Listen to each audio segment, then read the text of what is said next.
Oke, Assalamualaikum warahmatullahi wabarakatuh. Selamat siang semuanya. Oke, jadi selamat datang di kelas berilmu. Dan pada kesempatan kali ini kita akan mau belajar tentang sistem pernapasan, itu dari IPA. Sebelum kita memulai pelajaran kali ini, kakak mau minta kalau kalian bisa on cam, kalian on cam dulu supaya nanti kita juga bisa saling kenal dan juga teman-teman dari kelas 8 yang lainnya juga bisa saling kenal nih di sini. Yang bisa on cam aja, nggak apa-apa. Oke, nggak perlu lama-lama lagi. Kita akan mulai pelajaran kali ini, tapi sebelum itu kita berdoa terlebih dahulu. Berdoa menurut agama dan kepercayaan masing-masing, berdoa dimulai.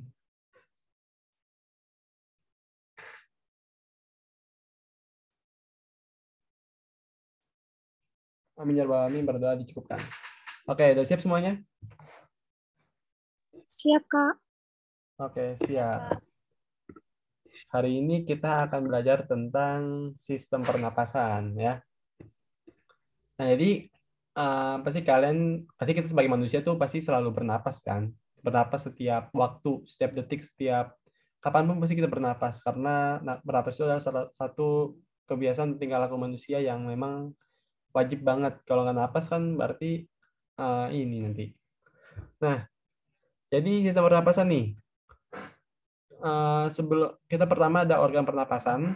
Jadi dalam sistem pernapasan itu di sistem itu juga ada organ-organnya atau ada eh, apa ya namanya? Suatu organ-organ yang penting banget dalam sistem pernapasan. Jadi kita mulai dari yang pertama adalah rongga hidung. Rongga hidung apa? Rongga hidung itu apa, Kak?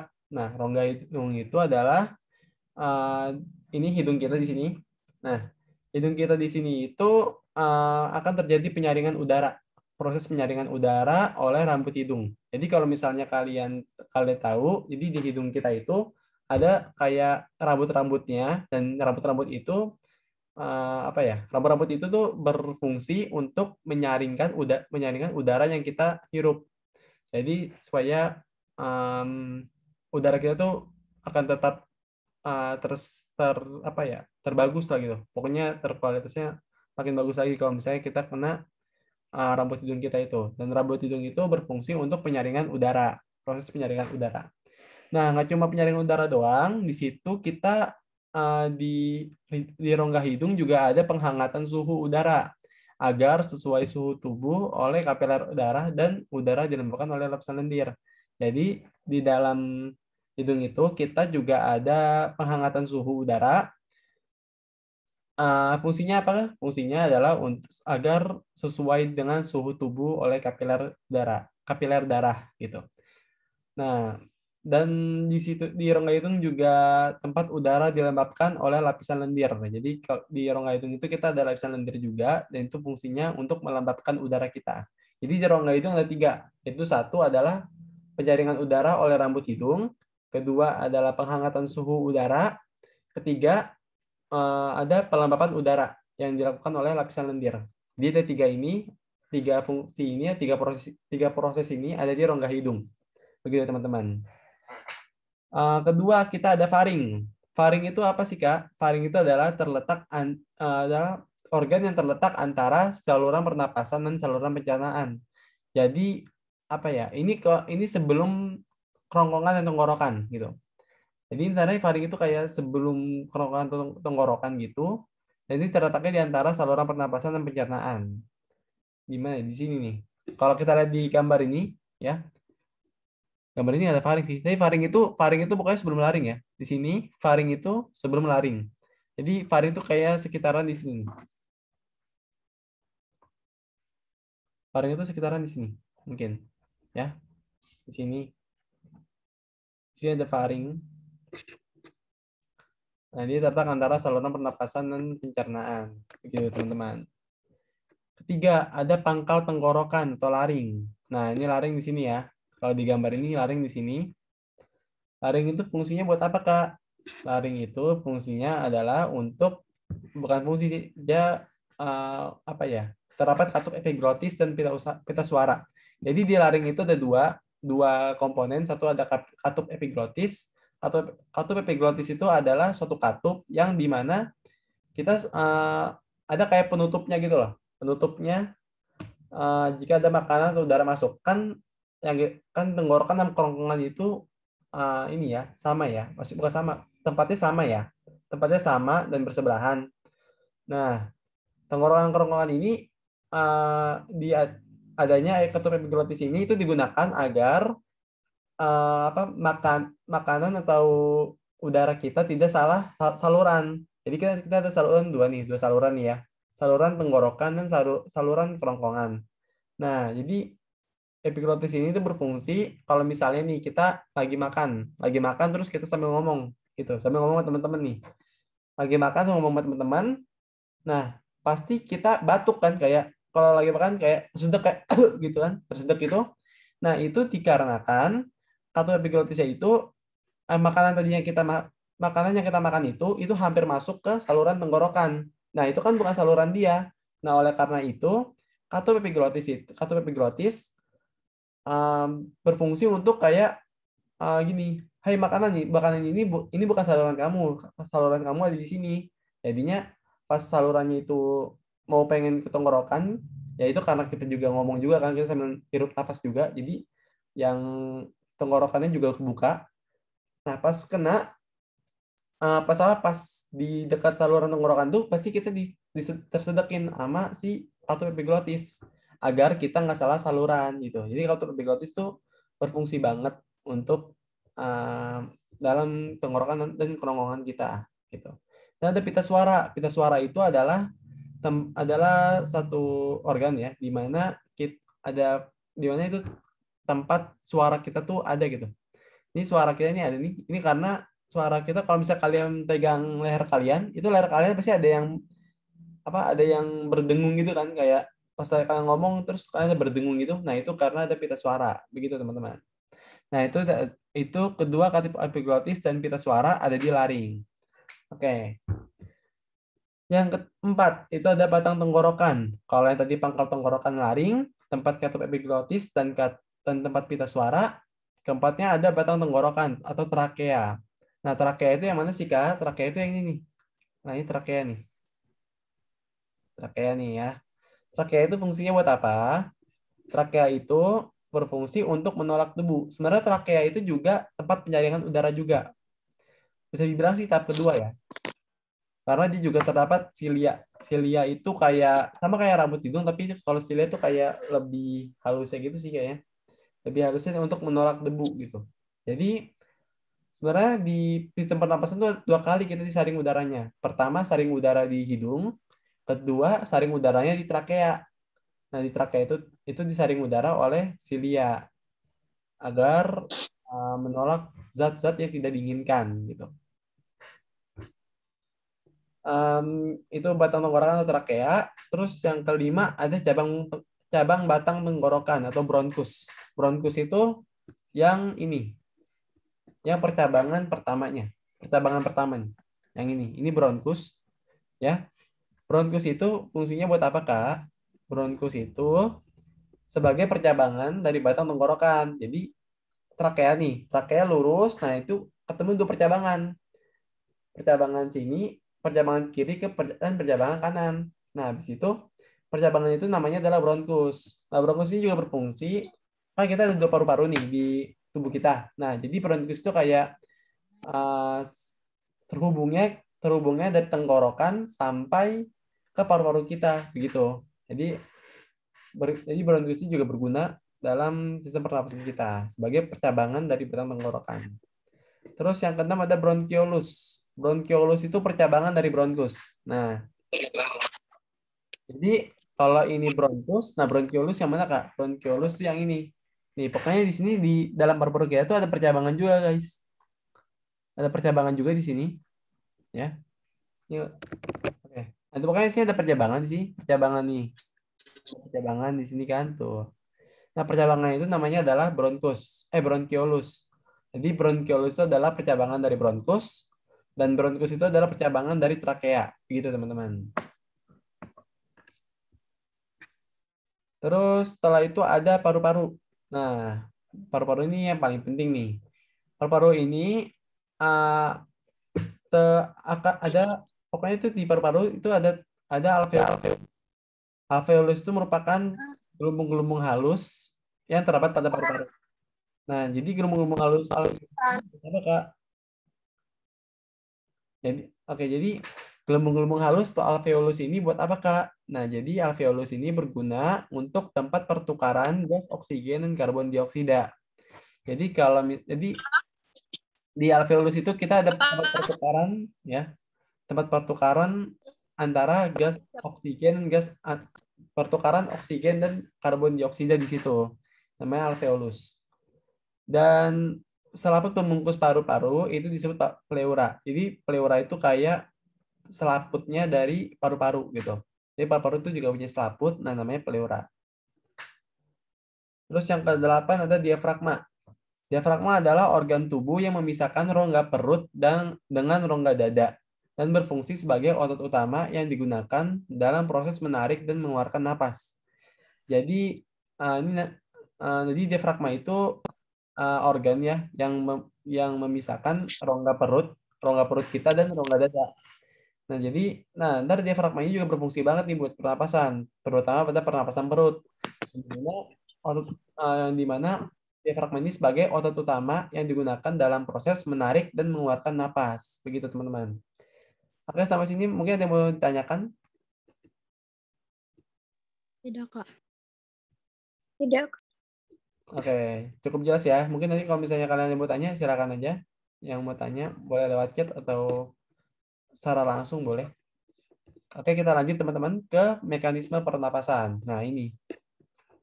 Mekanisme pernapasan. Jadi, mekanisme pernapasan kita itu ada dua. Pertama adalah pernapasan dada, kedua adalah pernapasan perut. Nah, pertama kita bahas dulu pernapasan dada ya. Pernapasan dada. Jadi, pernapasan dada itu dibagi juga menjadi dua. Dibagi menjadi dua fase. Ada fase inspirasi atau fase kita tarik nafas dan fase ekspirasi atau fase buang nafas. Nah, pertama ada fase inspirasi pada pernapasan dada.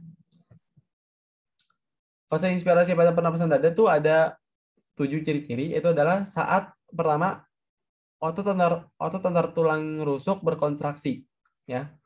Otot antar tulang rusuk kita itu berkontraksi. Terus yang kedua itu tulang rusuk kita terangkat. Yang ketiga, volume rongga dada kita membesar. Yang keempat, tekanan rongga dada mengecil. Kelima, paru-paru kita mengembang. Dan keenam, tekanan paru-paru kita mengecil. Dan 7, udara masuk. Jadi ini sebenarnya step ya. Ini step ya. Jadi step pertama itu fase inspirasi adalah atau fase tarik nafas. Pertama itu kita otot antar tulang kita tuh berkontraksi dulu tuh. Nih ya, di gambar, kita lihat. Otot antar tulang kita tuh kayak berkontraksi saat udara masuk nih. Berkontraksi. Terus yang kedua, tulang rusuk kita terangkat. Nah kan kalau misalkan otot antar tulang rusuknya kan kalau berkontraksi itu pasti juga tulang rusuknya juga terangkat kan. Nah, terus yang ketiga, volume rongga dada kita membesar. Jadi rongga dada kita volumenya saat kita tarik nafas tuh membesar. Keempat, tekanan rongga dada kita mengecil. Kebalikannya, kalau volume rongga dada kita membesar, berarti tekanannya mengecil. Kelima, paru-paru kita mengembang. Paru-paru kita karena terkena kontraksi juga ya. Jadi paru-paru kita mengembang. Dan keenam itu tekanan paru-paru mengecil. Ya, tekanan paru-paru kita juga mengecil saat kita fase hirup udara gitu. Terus yang ketujuh, udaranya masuk. Begitu teman-teman. Jadi pertama, kita ulangin lagi. Otot antar tulang rusuk berkontraksi, tulang rusuknya terangkat, volume rongga dada membesar, terus tekanan rongga dadanya mengecil, paru-paru kita mengembang, tekanan paru-paru mengecil, setelah itu udara masuk, begitu. Oke, terus itu fase inspirasi atau fase tarik nafas, sekarang fase ekspirasi atau fase buang nafas. Oh iya, sebelum itu kalian tahu kan ya kalau misalnya kalau tarik nafas kita hirup udara oksigen. Nah, kalau kita mengeluarkannya itu udara karbon dioksida begitu, teman-teman. Nah, kalau fase ekspirasi atau kita saat mengeluarkan udara karbon dioksida itu ada 7 juga sama. Yaitu ini kebalikannya dari fase inspirasi. Nah, pertama ada otot antar tulang rusuk relaksasi atau mengendor. Jadi kalau di inspirasi kita tadi berkontraksi, nah saat kita keluar atau udaranya keluar itu otot antar tulang rusuk kita mengendor. Setelah itu kedua, tulang rusuknya kembali ke posisi semula. Kan tadi kan waktu pas udara masuk atau fase inspirasi, tulang rusuk kita tuh kan makin tadi terangkat ya. Tulang rusuknya tadi terangkat. Setelah itu pas kita ekspirasi atau pas kita buang nafas, tulang rusuk kita itu kembali ke posisi semula. Nah, ketiga, rongga dada kita menyempit. Nah, oke. Ketiga, rongga dada kita menyempit. Jadi saat kalau tadi itu rongga dada kita itu kayak volumenya membesar gitu. Nah, pas ekspirasi ini makin lama makin menyempit atau makin kayak ya makin menyempit gitu. Rongga dadanya kita menyempit. Terus yang keempat, tekanan rongga dada membesar. Jadi tekanan rongga dada kita itu kebalikannya. Kalau yang tadi yang pas fase inspirasi itu tekanan rongga dada kita itu menurun atau mengecil. Kalau pas fase ekspirasi tekanan rongga dada kita tuh membesar begitu. Terus yang kelima, paru-paru kita mengempis.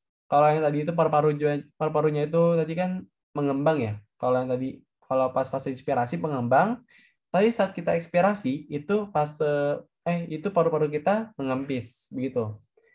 Terus yang keenam, tekanan paru-paru kita membesar. Dan yang ketujuh, udaranya keluar. Begitu. Ini fase ekspirasi ada 7 juga, yaitu otot antar tulang rusuk relaksasi, terus yang kedua, tulang rusuk kembali ke posisi semula. Terus yang ketiga, rongga dada menyempit.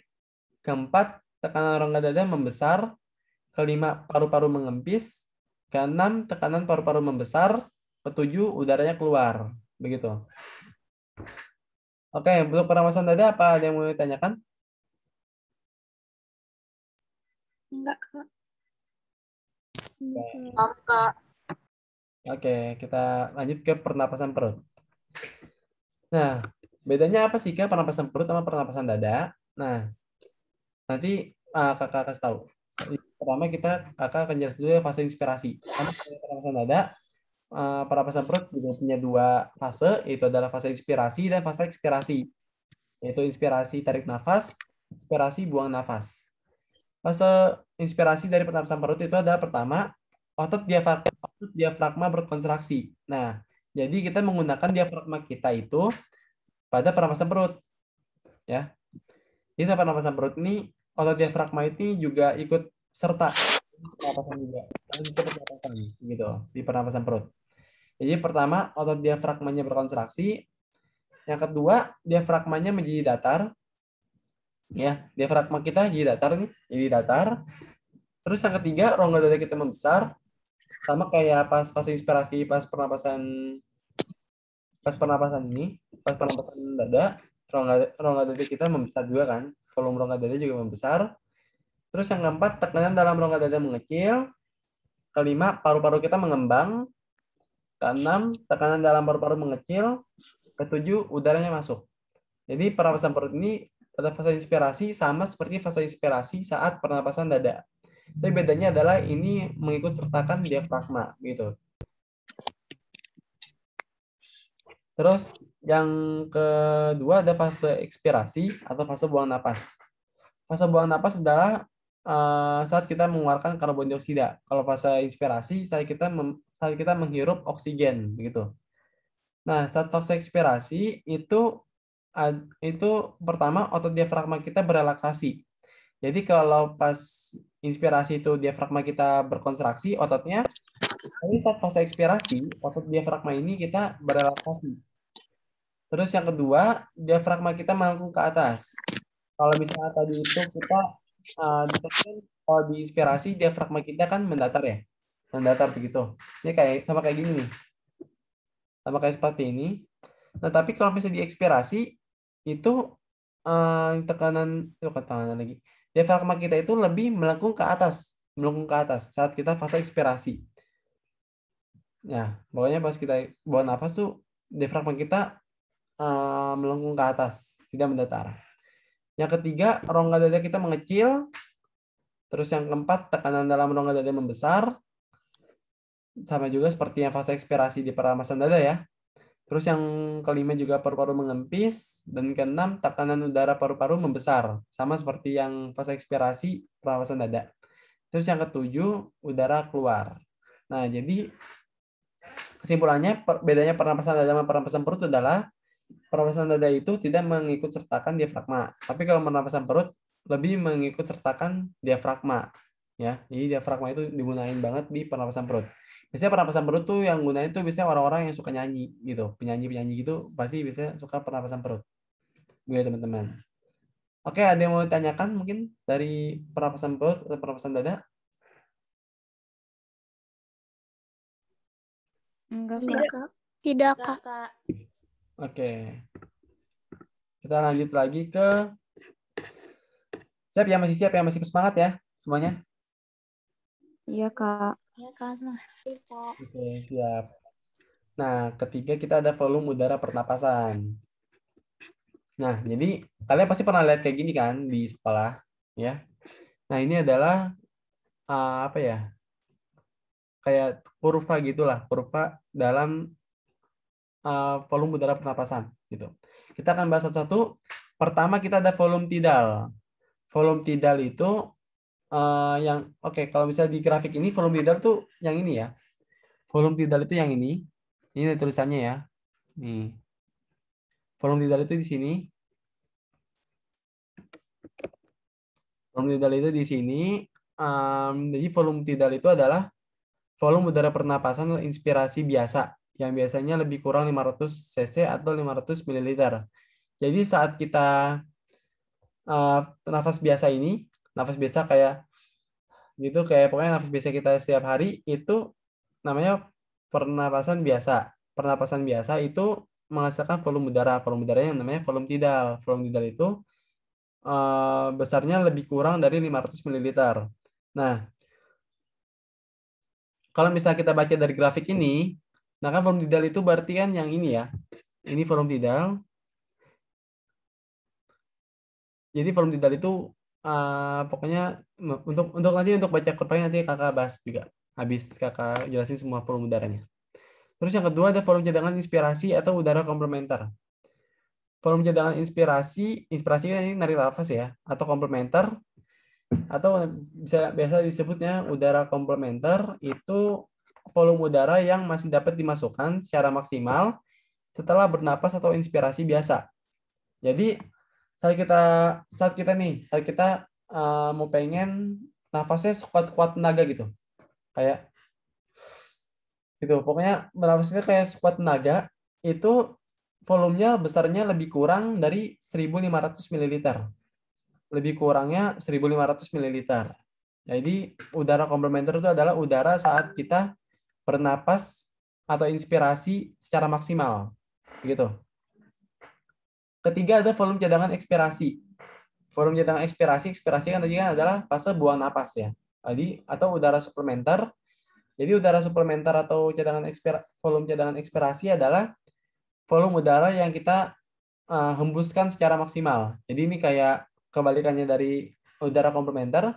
Kalau udara komplementer kan tadi kan kita menghirup udara secara maksimal. Tapi kalau misalnya suplementer, itu kita menghembuskan udara secara maksimal. Nah, mengeluarkan napas gitu. Nah, besarnya itu lebih kurang dari 1.500 ml, sama seperti udara komplementer. Sama-sama 1.500 ml. Begitu. Nah, keempat, volume residu. Volume residu adalah volume udara yang masih tersisa di dalam paru-paru setelah mengeluarkan napas. Jadi sebenarnya kalau kita ngeluarin napas tuh kita bukan berarti secara apa? Secara maksimalnya itu dalam paru-paru kita nggak ada udara lagi. Enggak, kita masih ada lagi udara di dalam paru-paru kita. Nama udara dalam paru-paru kita saat kita nama udara sisa kita itu namanya adalah 1.000 ml volume residu. Volume residu itu adalah volume yang masih tersisa di paru-paru walaupun kita sudah mengembuskan napas, begitu. Nah, besarnya itu lebih kurangnya 1.000 ml kalau volume residu. Begitu, teman-teman. Nah, terus yang kelima ada kapasitas vital. Kapasitas vital itu adalah volume udara yang dapat dikeluarkan secara maksimal mungkin setelah melakukan inspirasi semaksimal mungkin juga. Jadi kalau nih, oke. Jadi kalau misalnya kapasitas vital itu bisa dibilang ini ya. Ini tuh sebenarnya sama dengan kapasitas vital itu sama dengan volume tidal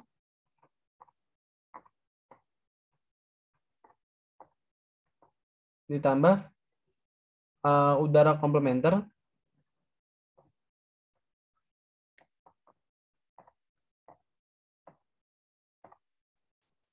ditambah lagi udara suplementer.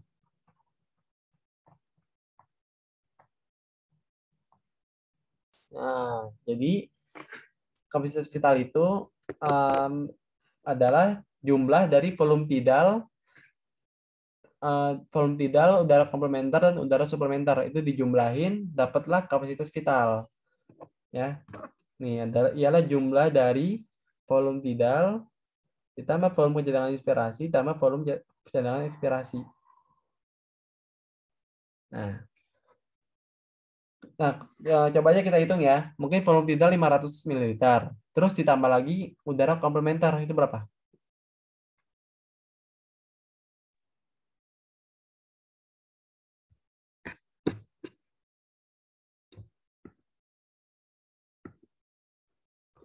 Jadi kalau ini kita hitung bareng-bareng aja yang kapasitas vital. Kita buktiin ini katanya 3.500 ml dan itu rumusnya adalah volume tidal tambah volume cadangan inspirasi tambah volume cadangan ekspirasi. Nah, kita buktiin aja. Kan volume tidal itu kan 500 ya. Ini 500 ditambah kalau udara komplementer berapa? Ada yang tahu? 1.500. 1.500 ditambah lagi udara kelebihan. Ditambah lagi udara suplementer berapa? 1.500. 1.500. Nah, berarti kan kapasitas vitalnya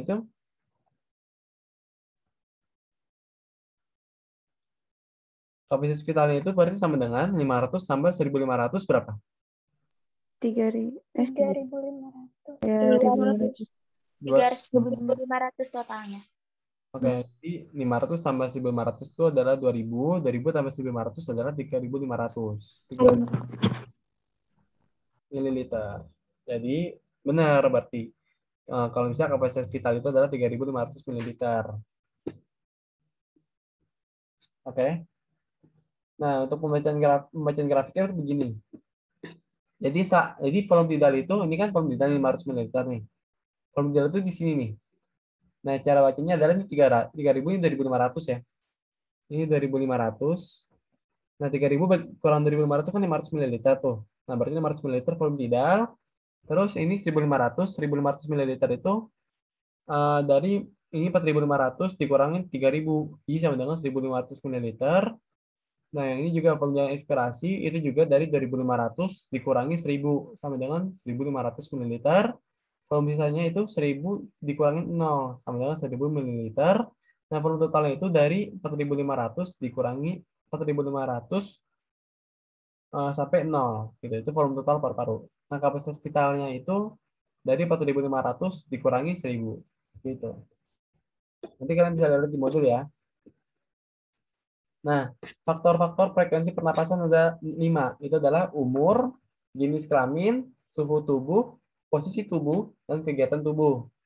Dan gangguan sistem pernapasan itu ada 7. Ada 7 nih. Ada influenza, yaitu disebabkan oleh virus, gejalanya batuk, pilek, demam. TBC atau tuberkulosis disebabkan oleh bakteri Mycobacteria tuberculosis. Terus ketiga ada pneumonia disebabkan oleh bakteri Diplococcus pneumonia. Keempat asma, yaitu asma kayak penyumbatan saluran pernapasan ya. Terus yang kelima pleuritis atau radang dalam selaput paru-paru, radang pada selaput paru-paru. Terus bronkitis, yaitu adalah radang pada bronkus, dan rintis adalah radang pada rongga hidung. Oke. Jadi Kalau sekarang udah jam 2, tunggu sebentar. Jadi setelah jam 2, jadi kami sih kembaliin ke Kak Fatih Umar. Halo Kak Umar. Halo semua, apa kabar? Ya udah lama nggak ketemu karena beberapa pertemuan gue ada urusan lain. Cuma hari ini kita habis belajar nih bakal ada quizzes. Jadi kalau yang mau ikut dan gue saranin ikut gitu supaya bisa latihan. Gue bakal share screen ntar.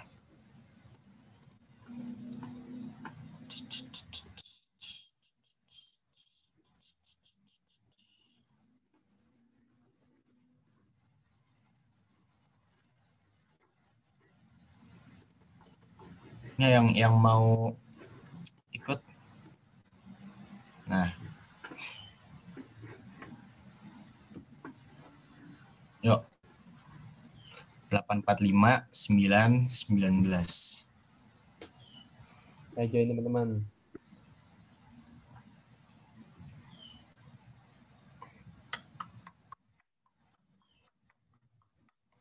Tiara udah masuk Tiara. Halo Tiara.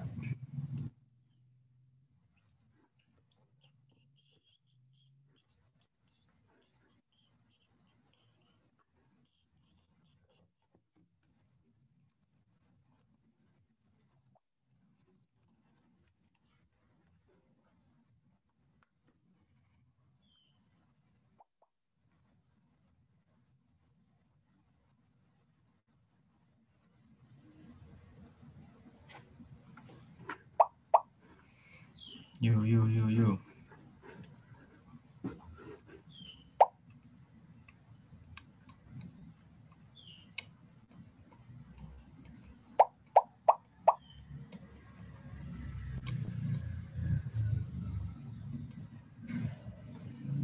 Baru berapa nih? 12. Yuk.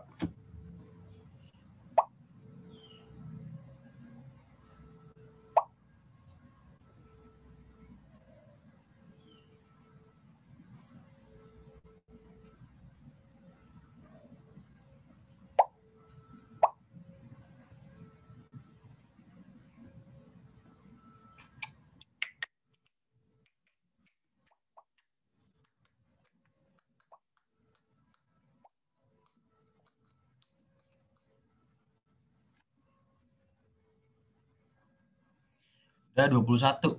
Ya masih ada berapa sih orang yang di sini? Kirim linknya bentar, kirim linknya ya.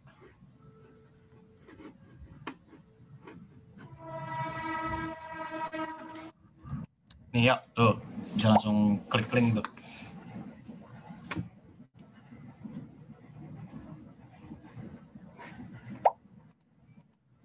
Yuk. Ada berapa orang di sini? Ada berapa sih? Ada 40. 38. 38 orang ya? 38 berarti. Yuk, ditungguin sampai 38. Biar pada ikut semua dah.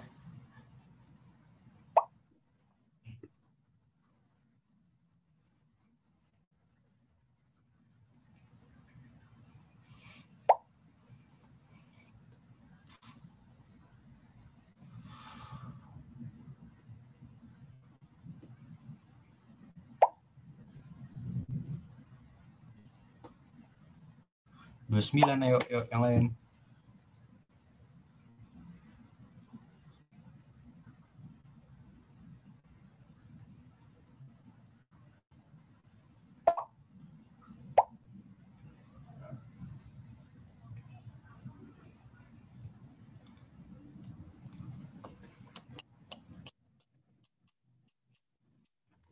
Yuk, masih terus yang mau masuk boleh.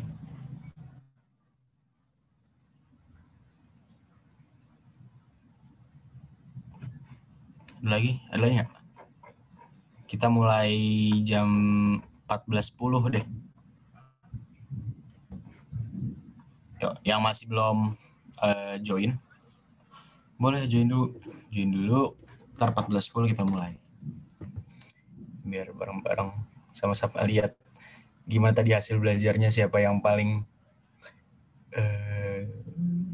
yang udah belajar duluan, yang ngerti gitu, pengen tes pemahaman teman-teman semua gitu.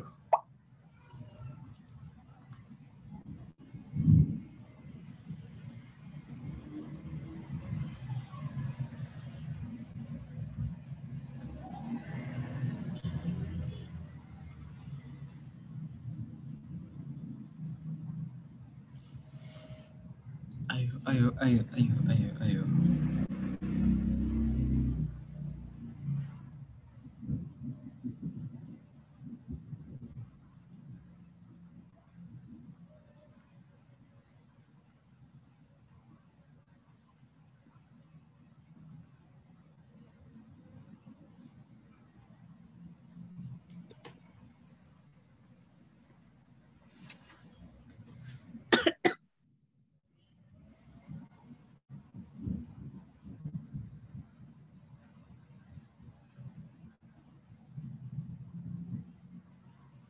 3, ayo. 5 orang lagi yang mau ikutan. Ayo. 5 orang 4 menit. Ayo.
Yuk, 2 menit lagi. Masih ada yang mau join? Ayo. 2 menit lagi ya, jam 14 aja ingatnya mau buka puasa. 14.10 kita mulai. Yuk. 2 menit lagi nih.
Yuk, 1 menit terakhir. Sebelum kita mulai. Yang lain juga siap-siap, kita bakal mulai bentar lagi. Nah, udah. Ayo. 14, 10. Siap ya. 3, 2, 1. Mulai. Nah,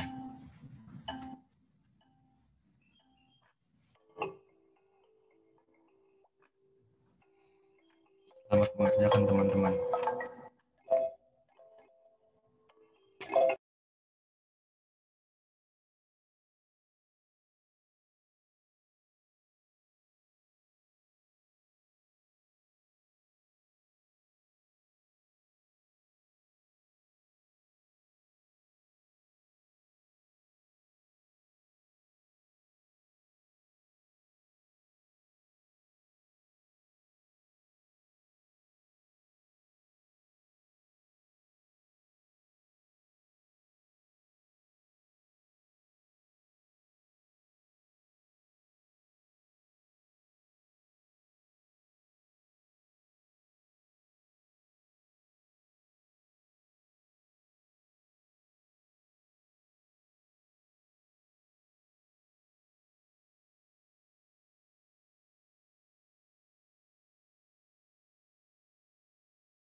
Ini udah ada beberapa yang selesai ya.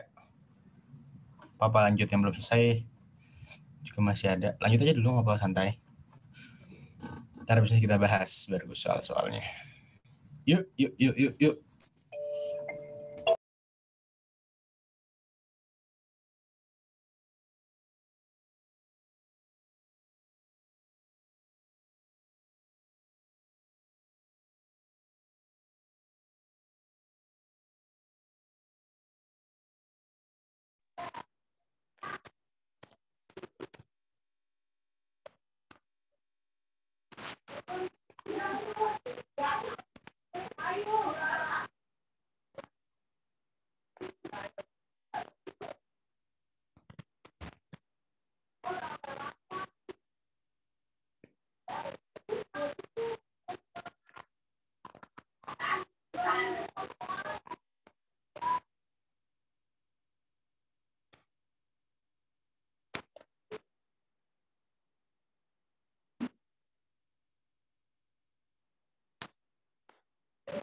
Saya ada kesempatan buat yang belum.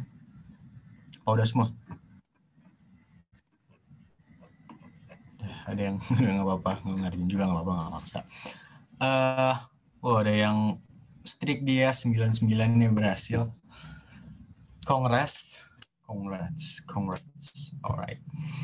Ya, congratulations. Selamat buat yang 99 nya berhasil gitu. Nggak tahu mungkin soalnya kegampangan buat teman-teman semua. Atau gimana nanti kita bahas.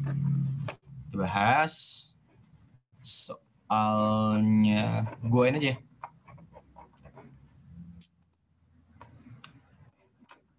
I sure you want to end.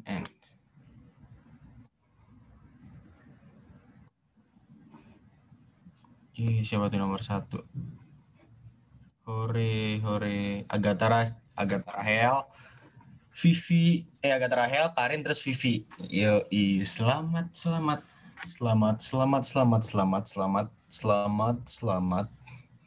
Yuk, kita bahas aja ya soal-soalnya ya. Nih, 31 correct, 4 incorrect tuh. Ini buat teman-teman yang masih belum paham, berikut ini yang bukan fungsi hidung dalam proses pernafasan. Yang pertama, mengatur suhu udara. Fungsi apa bukan? Halo. Ntar gue kasih yang ada ini deh ya jawabannya.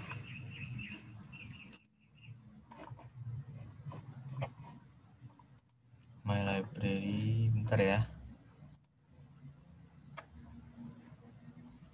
Ini yang pertama.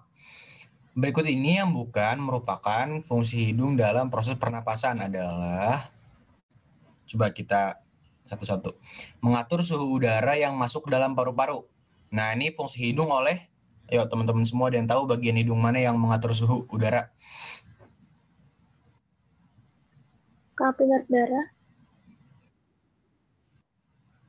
Ya? Kapiler darah. Yang mengatur suhu udara itu oleh selaput lendir ya. Selaput lendir. Nah, ya lendir.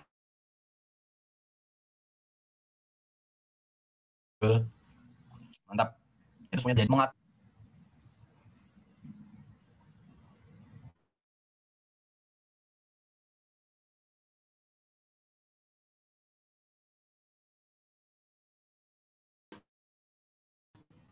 mengatur kelembaban udara ada oleh pembuluh darah. Halo, putus-putus nggak? Waduh, putus-putus nih. Halo. Aman. Halo. Masuk Mas ya? Masuk. Tadi yang B mengatur kelembaban udara oleh pembuluh darah ya. Terus ada ini sebagai tempat pertukaran gas oksigen dan karbon dioksida. Iya apa bukan? Iya apa Bukan. Bukan Gimana? Kak. Itu Pertukaran gas oksigen di mana? Itu fungsinya alveolus. Nah, betul. Fungsinya alveolus. Alveolus di mana tempatnya? Di paru-paru. Paru-paru. Menyaring partikel debu atau kotoran yang masuk bersama udara. Benar ya? Oleh apa disaringnya? Ya, udara yang masuk, saring. Rambut hidung, Cecilia. Rambut hidung. Ya, oleh rambut hidung. Benar. Oke. Kita lihat show answer. Jawabannya yang ABC gitu ya. Lanjut nomor 2. Struktur pada laring yang berfungsi mencegah masuknya partikel makanan atau minuman ke dalam laring dan trakea adalah, ini kayaknya typo, dalam faring dan trakea adalah, ini bener deng, iya bener, laring dan trakea bener, salah, gue salah nangkep, adalah, ayo. Epiglotis. Ya, bener ya. Epiglotis itu dia katup yang ada di laring.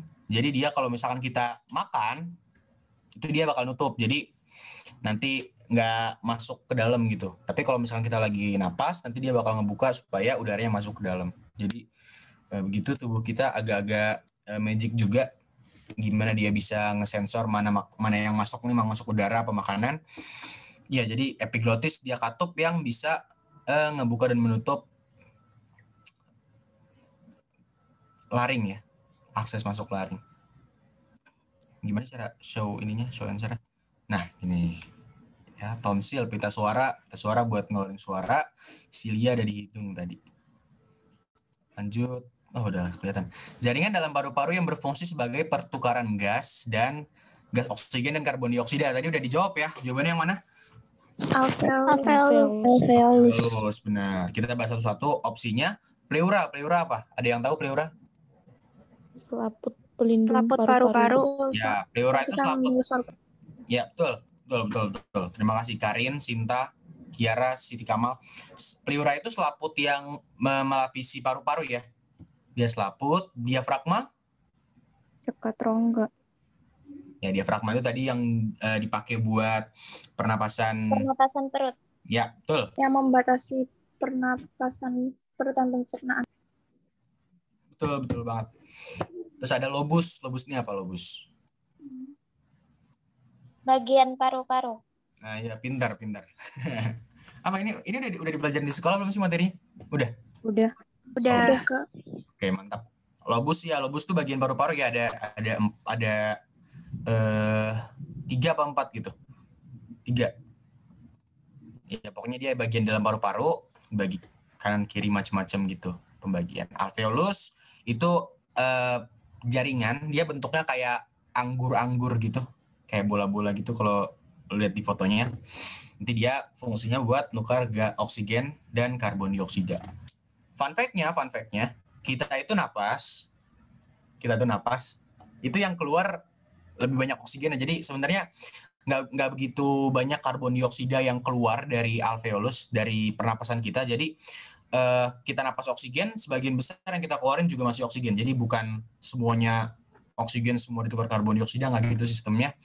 Jadi kebanyakan yang keluar itu juga masih oksigen. Jadi gitu, fun fact aja biar teman-teman nggak salah paham kalau misalkan kita kekunci mobil gitu, ketutup semua, kita bakal langsung mati. Enggak, karena yang keluar juga masih kebanyakan oksigen. Lanjut, nomor 4, struktur yang berfungsi melindungi paru-paru dari gesekan saat mengembang dan mengempis adalah Pleura. Nah, iya, benar, pleura ya. Kita lihat kenapa pleura, karena pleura itu tadi dia adalah selaput, dia yang ngelapisin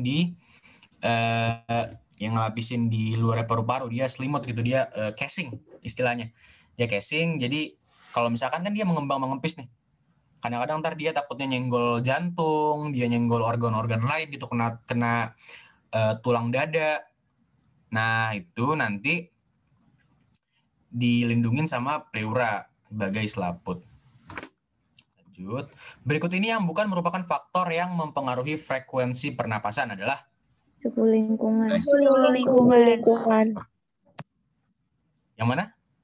Suhu lingkungan. Lingkungan ya, benar ya. Tadi ada di materi nggak faktor-faktor? Ada Kak. Ya. Nah, iya, jenis kelamin dia nentuin. Kalau lu lihat aja kayak orang tua gitu, mereka pasti bakal bakal napasnya lebih pendek mungkin ya. Lebih pendek, terus lebih cepat gitu kadang-kadang, atau bahkan lebih lama. Jenis kelamin, salah, umur maksudnya. Jenis kelamin juga mempengaruhi, dan aktivitas tubuh. Kalau orang lari pasti lebih ngos-ngosan daripada orang yang lagi tiduran gitu nonton Netflix. Oke, lanjut. Berapa volume udara residu? Nah, udara residu ini tadi yang ada dibahas. Volume udara residu. 1000 bener ya. Coba mungkin bisa ditunjukin tabelnya lagi tadi.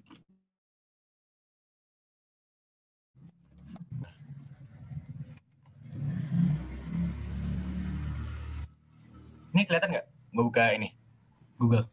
Kelihatan Kak. Kelihatan ya? Oke. Nih, volumenya nih ya, buat teman-teman bakal bakal gue ulang lagi. Volume udaranya itu ada tadi ada residu yang terakhir ada volume tidal. Tidal tuh yang intinya ya, volume yang biasa kita hirup gitu. Tidal tuh 500 mili. Terus ada volume cadangan. Cadangan tuh ada cadangan inspirasi, ada cadangan ekspirasi. Apa itu? Inspirasi itu yang masih bisa masuk setelah kita melakukan inspirasi penuh, dan ekspirasi yang masih bisa keluar setelah kita melakukan ekspirasi penuh. Oke, ini masing-masing 1.500 mili. Ini tabelnya bisa kalian search di Google atau bisa di screenshot, terserah. Tapi ini cara yang cukup gampang buat nginget yang mana itu volumenya berapa, terus bagiannya apa gitu lah, gitu ya. Ada kapasitas vital, itu dia yang tadi, yang volume cadangan ditambah volume tidal, terus ada volume sisa atau residu. Tadi berapa residunya? 1.000 mili residu ya. Volume total paru-paru. Residu itu yang nggak bisa kita keluarin, yang nggak bisa kita macam-macamin. Jadi emang harus ada di paru-paru supaya hidup. Oke, lanjut. Apakah kelainan yang disebabkan oleh menyempitnya saluran pernapasan dalam paru-paru sehingga seorang dapat mengalami kesulitan bernafas? Asma. Asma ya. Kita lihat asma tuh. Influenza apa influenza? Ada yang tahu influenza? Flu ya, influenza itu flu. Jadi pilek, bersin-bersin, macam-macam itu influenza. Penyebabnya apa influenza? Ada yang tahu? Virus influenza. Ya, betul. Virus influenza. Terus ada asfiksi. Asfiksi, ada yang tahu asfiksi?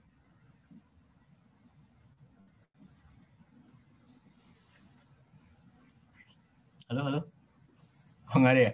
Jadi asfiksi itu kondisi juga, dia itu ketika kadar oksigen dalam tubuh itu berkurang. Jadi oksigen berkurang, jadi efeknya bisa kesadaran gitu. Kalau lu kurang oksigen kan kesadarannya jadi agak ngawang-ngawang, terus ya jadi kurang sehat itu. Dikit oksigennya nyampe ke otak, jadinya nggak begitu optimal kerjanya. Bronkitis, ini sering juga keluar di buku nih, bronkitis. Radang pada bronkus. Radang pada bronkus, radang bronkus ya benar ya. Bronkus penyebar baru, radang pada bronkus. Smart jawabannya.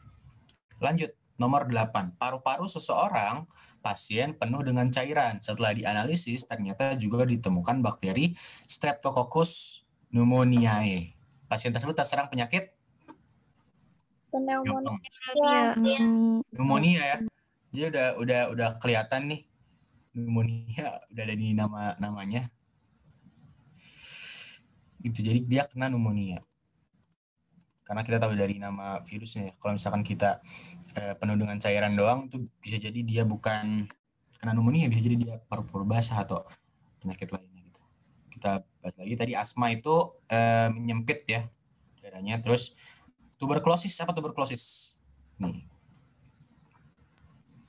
Infeksi yang disebabkan oleh bakteri Bacillus tuberculosis. Bakteri tuberkulosis juga namanya, TBC ya.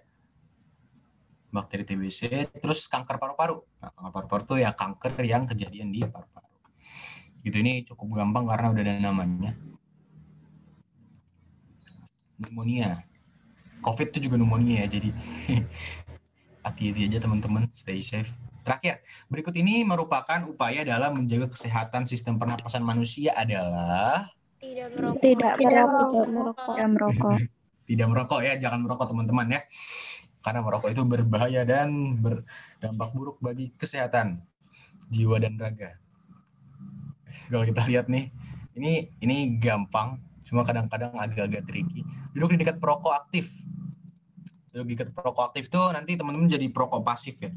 Perokok pasif itu juga efeknya lebih parah daripada orang yang merokok langsung, karena orang yang merokok langsung itu paru-parunya udah bisa dibilang agak terbiasa gitu sama asap rokok. Tapi perokok pasif karena dia nggak pernah merokok, jadi paru-parunya lebih terefek gitu karena masuk udara kena paru-paru.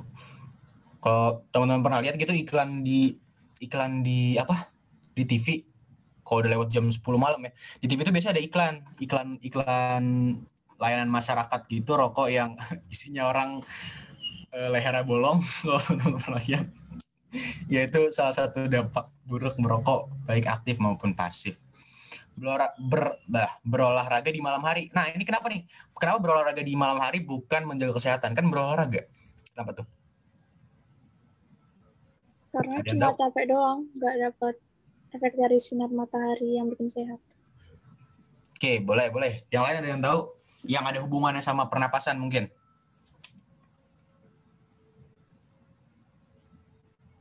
Ada yang tahu teman-teman?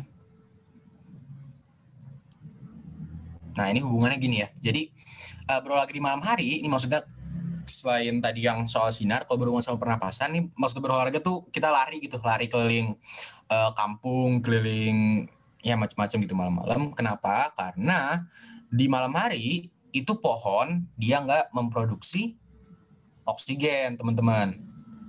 Karena kalau pagi pohon tuh memproduksi oksigen ya, fotosintesis, dia pakai sinar matahari dan air, kemudian nanti hasilnya ada glukosa, ada karbohidrat gitu, ditambah sama oksigen. Jadi kalau pagi itu pohon itu memproduksi oksigen, tapi kalau malam karena nggak ada sinar matahari dia nggak bisa memproduksi oksigen nih. Akhirnya dia napas kayak kita biasa, dia ngehirup oksigen, ngeluarin karbon dioksida. Jadi efek sampingnya buat pernapasan itu juga kalau kita malam-malam kita yang biasanya pohon nih sehat, kita ke pohon segar, kalau malam-malam kita ke pohon malah menghirup karbon dioksida. Jadi bukan menjaga kesehatan. Yang terakhir saling bertukar masker yang sudah digunakan itu udah jelas ya, karena hanya orang bodoh yang melakukan tukeran masker. Jadi begitu teman-teman semua. Kuis kali ini nanti bisa kalau mau belajar macam-macam bisa dilihat lagi gitu. Oke, begitu latihan hari ini. Gimana? Kuisnya agak mudah, agak sulit? Ada yang mau ngasih tanggapan mungkin biar nanti minggu-minggu ke depannya bisa aku ukur gitu sejauh mana harus ngasih kuis dari materi.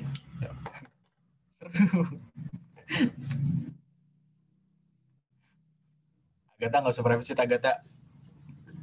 Speak up aja, speak up. Yoi. Tenang aja guys, kita sih santai aja kok.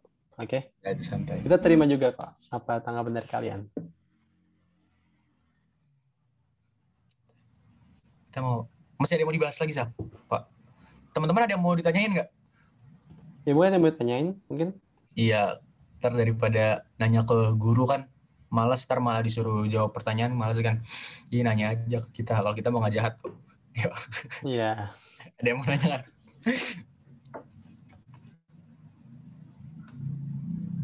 Aman. Dia kalau pada malu ngomong, jawab di chat aja. Ada yang mau nanya gitu. Ya Jawab nih. di chat. Enggak, aman. Atau ada gitu. Boleh, jawab di chat aja.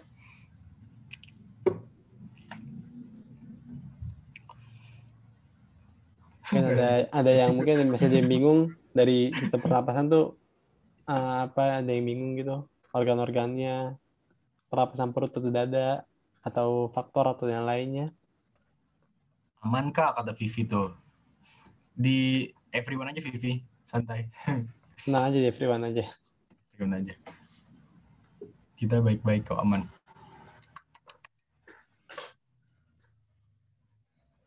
Aman, kata Tiara. Bingung mau nanya apa.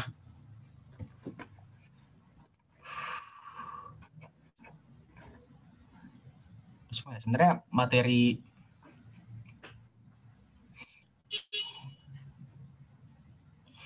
pakai quizzes aja, oke, pakai quizzes. Quizzes emang enak ya.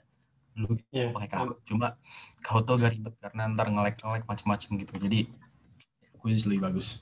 Kahoot juga apa? Kan kalau quizzes kan bisa diatur waktunya bebas ya, apa aja durasinya untuk ngerjainnya. Tapi kalau misalnya Kahoot, iya, ada ininya. Sesuai kita ngekliknya kapan. Ya. Sebenarnya materi Kak pengen soal yang agak susah. Tadi gampangan berarti ya? Mungkin Ntar coba gue cari soal yang rada susah ya. Kita masih ada sampai jam 3 nih. Kalau Ya. teman-teman mau nanya gitu. Ntar. Soal sistem pernapasan susah.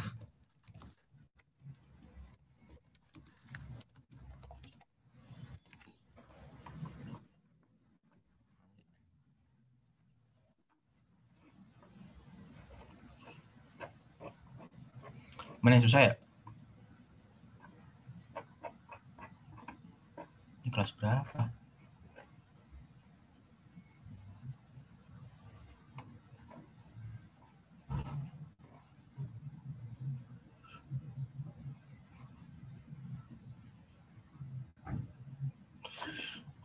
Coba ini ada beberapa materi yang belum masuk nih. Coba ya. Kita gue share screen. Oper kontak dong Kak. Iya, yang mau kontak boleh ke Instagram gue Fatih Umar. Kayaknya mungkin ada beberapa yang belum gue admit ya. Gue udah lama nggak buka Instagram, jadi nggak apa-apa. Pokoknya ke Instagram aja. Atau ke Instagram Axel. No? Apa Instagram Axel? Davaxel _. Iya. Betul di sini.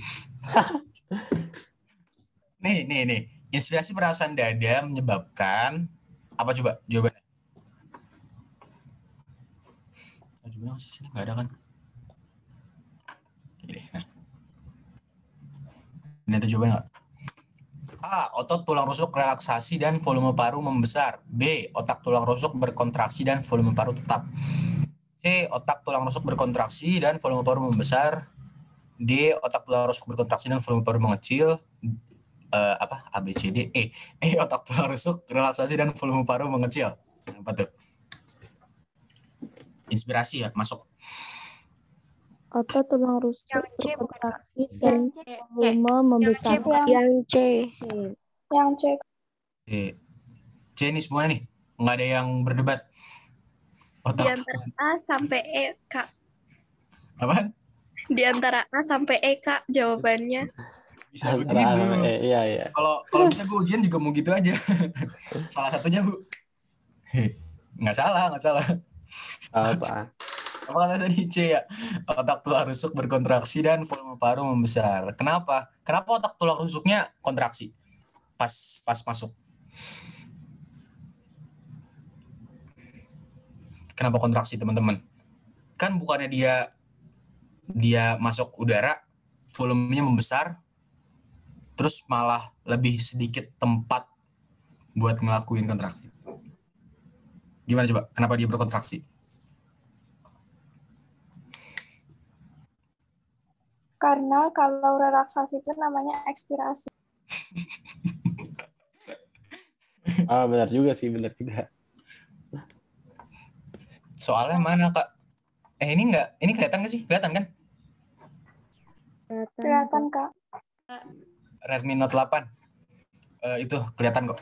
Coba mungkin di mana ya? Udah gue share screen sih. Kelihatan kok.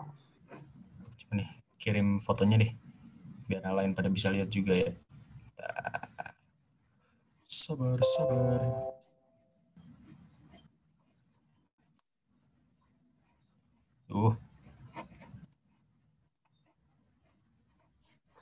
Zoom minimal sih.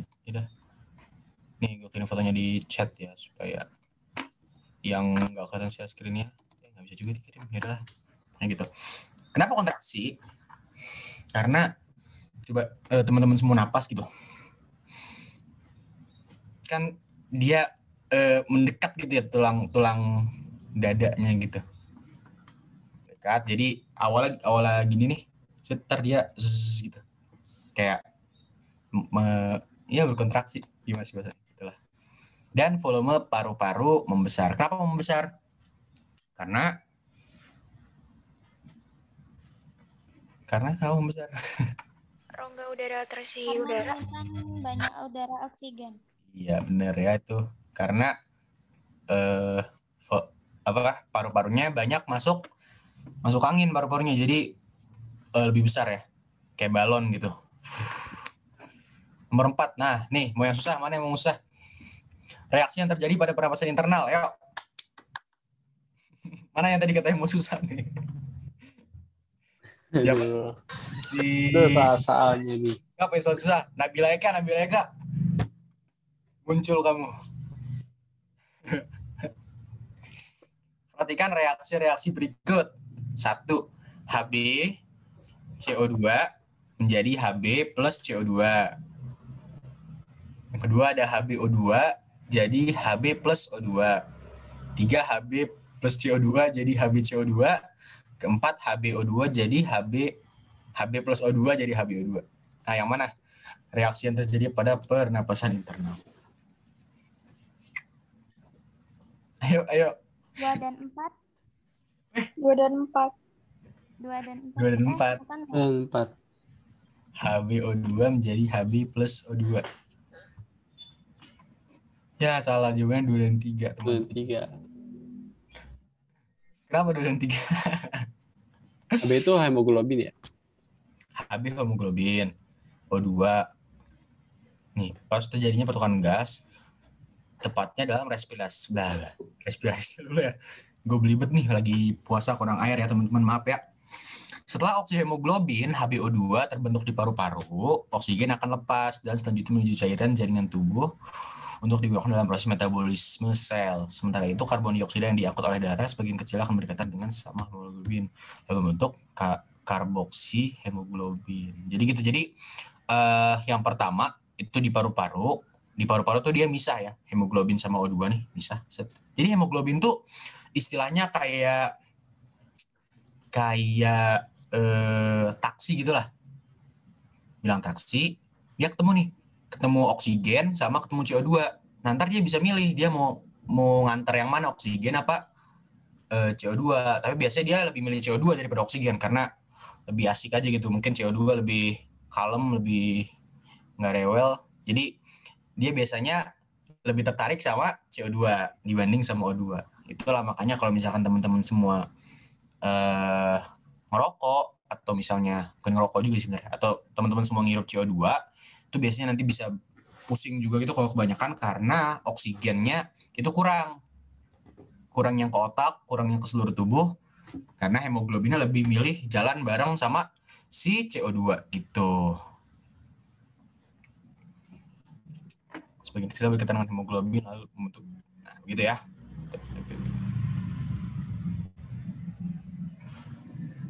Contoh soal sistem bla bla bla.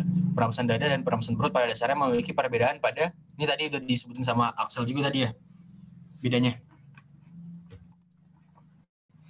Pilihan ketiga kata Agatha.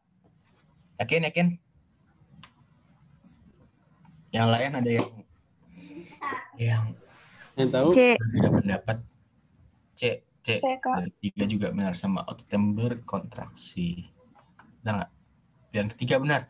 Kenapa? Emang kalau di mana yang ada otot berkontraksi? Dada apa perut?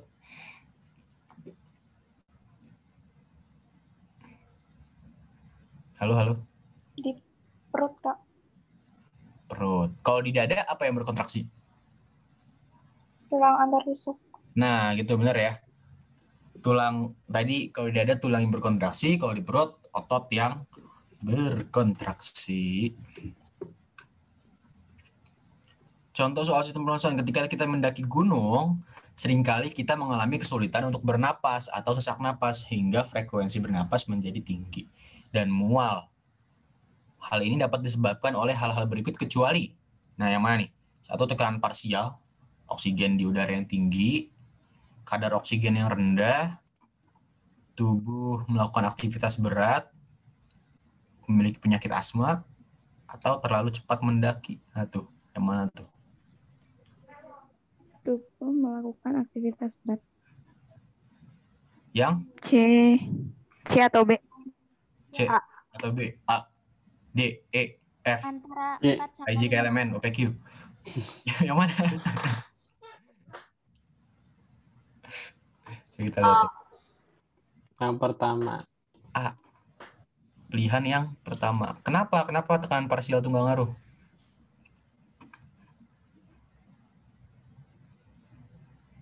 Ada yang punya ide jalan pembahasan? Kenapa?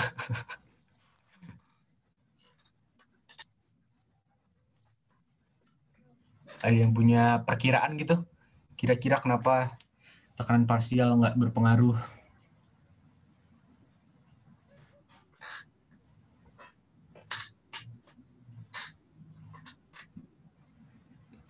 Halo, halo, halo. Halo, halo. Halo. Nggak ada. Yang pertama, gue kasih tau aja ya. Yang pertama, kan kita naik gunung nih. Tekanan udara itu makin ke atas. Itu bukan makin tinggi, teman-teman. Itu makin rendah.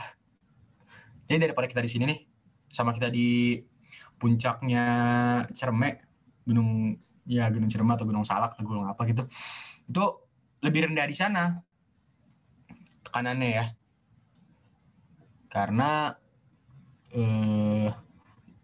ya gue nggak mau bahas rumus sih, secara rumus lebih rendah, tapi logikanya gini aja, di atas kepala kita nih, udah kan dia di atas gunung tuh lebih dekat sama langit ya, sama atmosfer daripada kita di sini. Jadi istilahnya lebih sedikit udara yang nimpa di kepala kita daripada kita di jalanan biasa gitu. Di dataran biasa lebih banyak udara yang nimpa kepala kita. Nih kan semakin rendah. Gitu. Ketika kita ingin mencoba menahan napas di dalam air, biasanya kita menarik napas sedalam-dalamnya sebelum mulai menjelang ke dalam air. Volume udara yang kita hirup ini disebut, tadi ini udah ada di volume udara. Menarik napas itu dalam-dalamnya. A. Yakin? Bukan kapasitas vital. Bukan volume tidal. Bukan kapasitas inspirasi. A, Kak. Pilihan kelima, ada yang pilih Pilihan A. kelima. Kenapa tuh? Kayak Wah. ya, ini. Ada yang pilih A, ada yang pilih pilihan kelima kan? Coba. Yang pilih A tadi siapa yang pilih A? Aku. Nah, coba. TV, Yang ada pilih pilihan kelima tadi siapa? Halo. Dicet. Alin. Chat ya. Alin sama Agatha juga pilihan kelima. Coba nih, pertama tadi yang aku yang pilih pilihan pertama. Kenapa pilih pilihan pertama?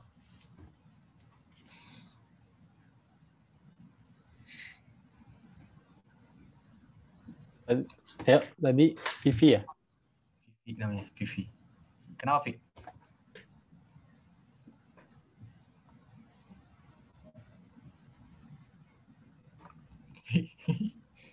Tenang aja. Kita nggak gigit kok, tenang aja. Nggak gigit. Aman kok kita mah. Aman kita. Vi. Hilang dia. Mungkin dari yang 5 dulu kali, Alin dulu, Alin. Coba Alin atau Agatha. Kenapa memilih 5?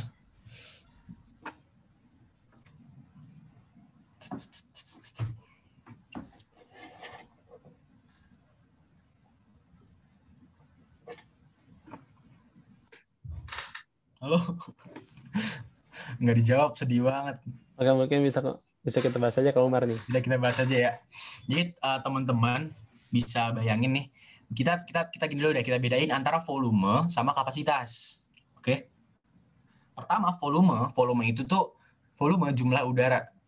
Jadi jumlah udara yang masuk nih atau yang keluar, atau udara lah pokoknya, jumlah udara yang masih ada di yang dia bisa keluar masuk gitu. Pokoknya itu udaranya, tentang udaranya. Tapi kalau kita ngomongin kapasitas, itu kita ngomongin tentang organnya, tentang paru-paru.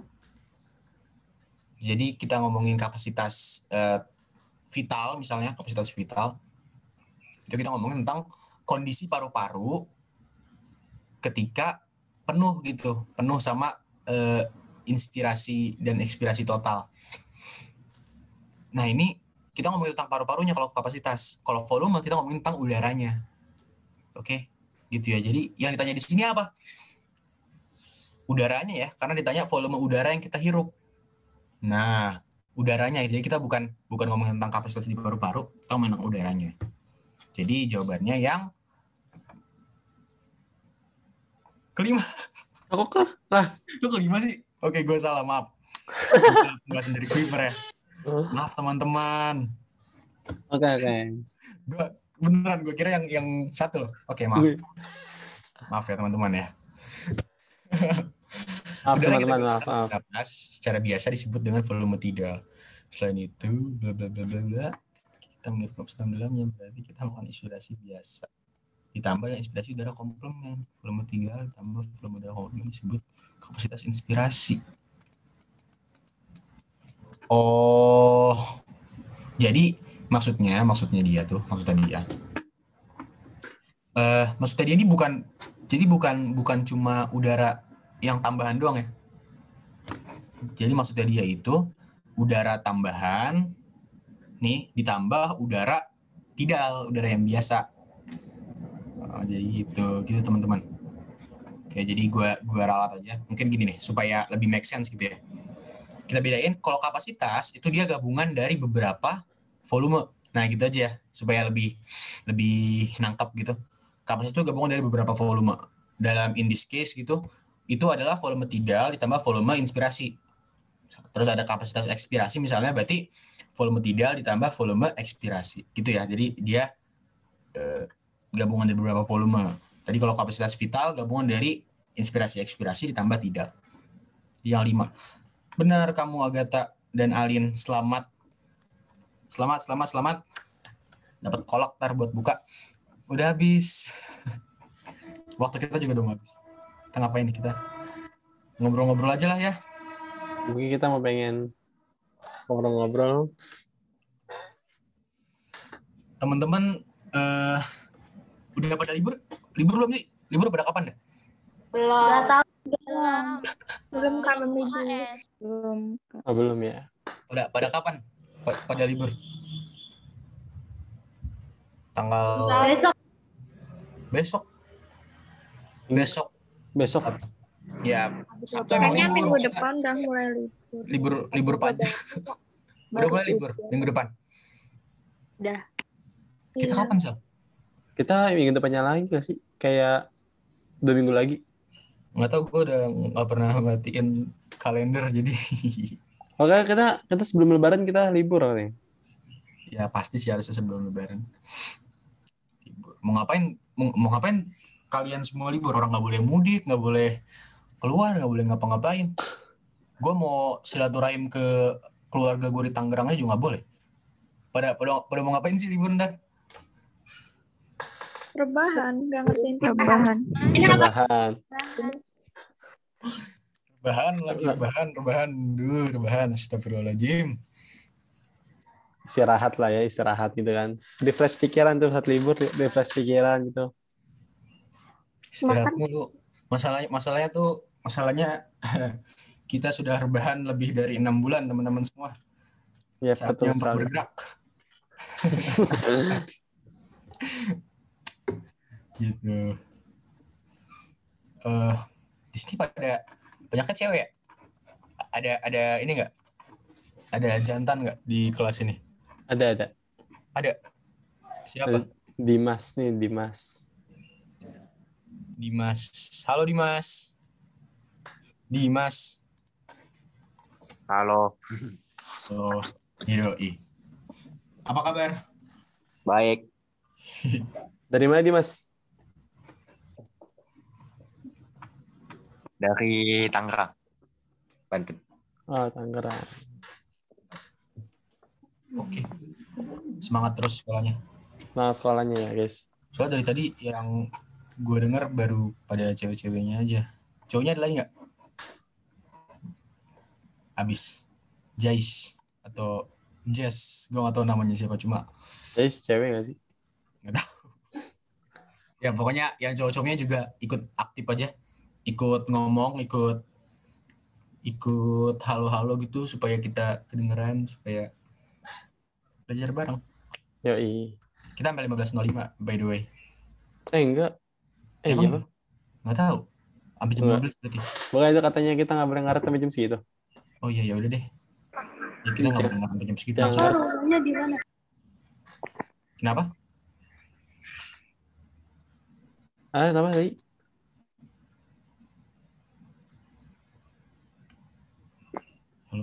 Halo. Kakak namanya siapa? Kelas berapa? Oh, kelas berapa? Kelas berapa tuh sih? Lanso. Gua dulu. Aku kelas 10 SMA.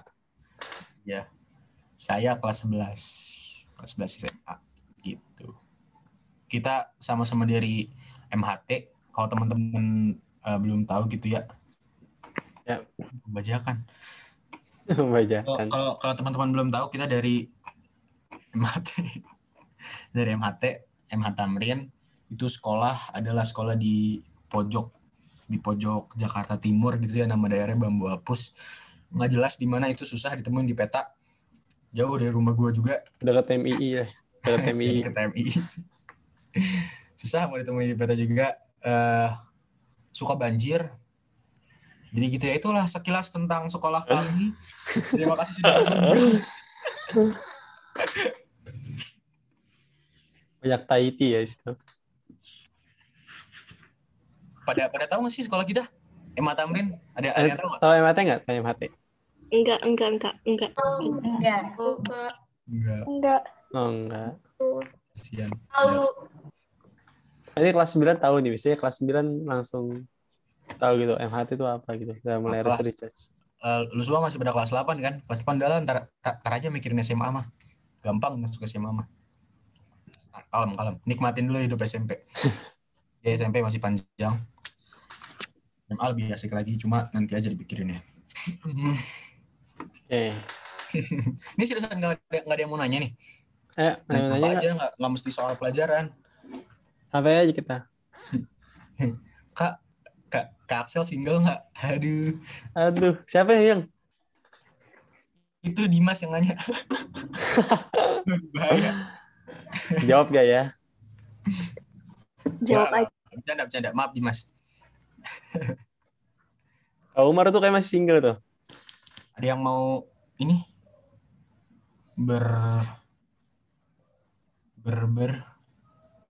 Ya 1 menit lagi kita selesai sih.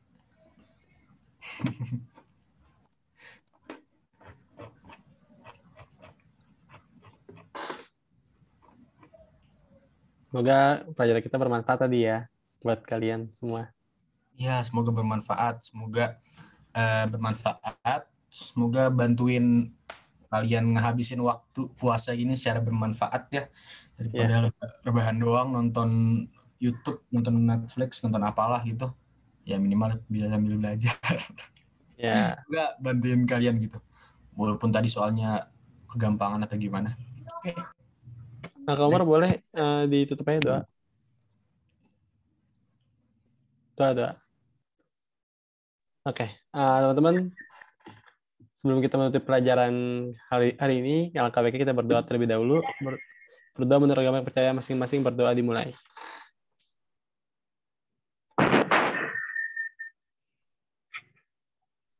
Amin ya Rabbal alamin, berdoa dicukupkan. Terima kasih teman-teman. Terima kasih, dadah. Makasih, Kak. Terima kasih. Keren. Kak. Masih keren, bye-bye. Minggu depan kita ngajar nggak sih, Sak? Apa? Minggu depan kita ngajar apa nggak? Wah, nggak tahu deh. Ya, pokoknya sampai ketemu kapan-kapan ya. Kalau nggak minggu depan, Iya. lagi.